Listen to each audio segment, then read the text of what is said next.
9 हल्के हैं। मेरा हक है इस बात पे यहाँ कि 9 हल्कों में सबसे ज्यादा वोटों से कलोई हल्के से जीतना चाहिए।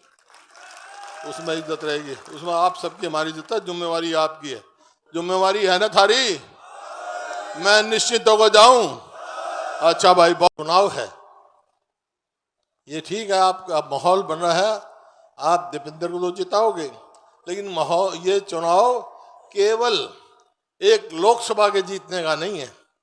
यहाँ की लोकसभा का जीतने का फैसला ये करेगा रोहतक की लोकसभा से कि अगली सरकार हरियाणा में कौन सी पार्टी की बनेगी 3 महीने के बाद, ये फैसला करेगा।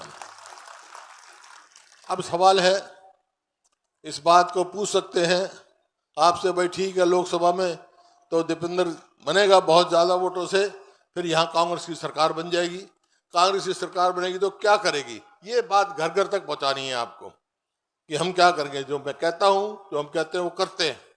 आपने देखा, चाहे बिजली के बिल हो, चाहे किसान की भूमि अधिग्रहण हो, कुछ भी हो, जो कहा वो किया। अब जो कह के जाएंगे हम वो करेंगे। लोकसभा के बाद यहाँ चुनाव होंगे और यहाँ कांग्रेस की सरकार बनेगी, ये मैं सारे हरियाणा में घूम के बता रहा हूँ। हरियाणा के 36 बरादरी ने मन बना लिया है कि आने वाली हरियाणा में सरकार कांग्रेस की बनाएंगे। क्यों बना लिया?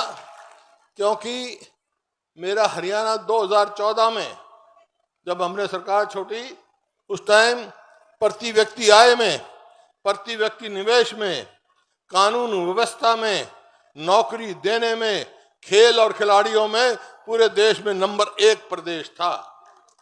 और आज 10 साल के बाद हम कहाँ हैं? हम कहाँ हैं? किस चीज में नंबर 1 हैं? हम नंबर 1 हैं बेरोजगारी में।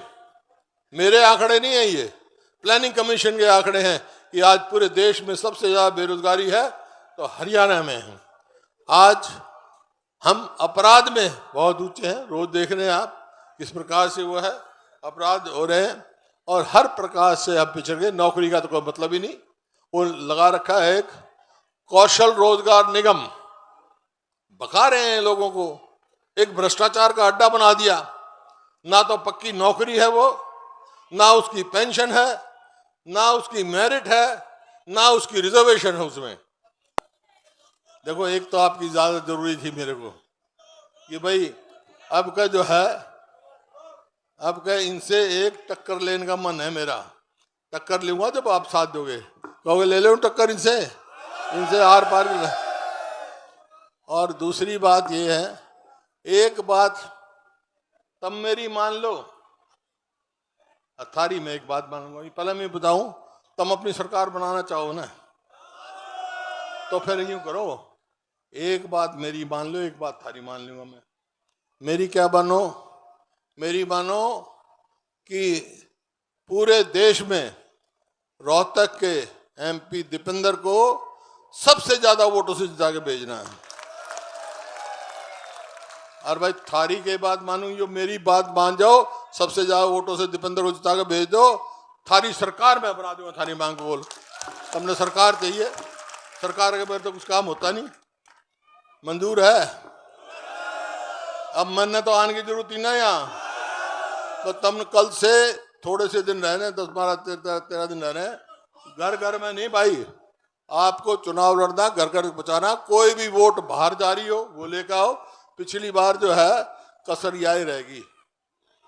मैं तो 80,000 तक जिता दिया हूँ और पार्लियामेंट के चुनाव में वोट कम पड़ी, आशीर्वाद तो रहा थारा, उससे नुकसान हो गया, समझा? वोट कम नहीं पड़नी चाहिए। वोट, एक एक वोट की कीमत है। बाहर जा रहे हो, कहीं जा रहे हो, लेकर आओ, वोटिंग % सबसे ज्यादा आओ।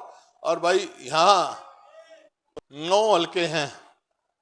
मेरा हक है इस बात पे यहाँ कि 9 हल्कों में सबसे ज्यादा वोटों से कलोई हल्के से जीतना चाहिए। उसमें इज्जत रहेगी, उसमें आप सबकी हमारी इज्जत है। जिम्मेवारी आपकी है, जिम्मेवारी है ना थारी। मैं निश्चित होकर जाऊं। अच्छा भाई, बहुत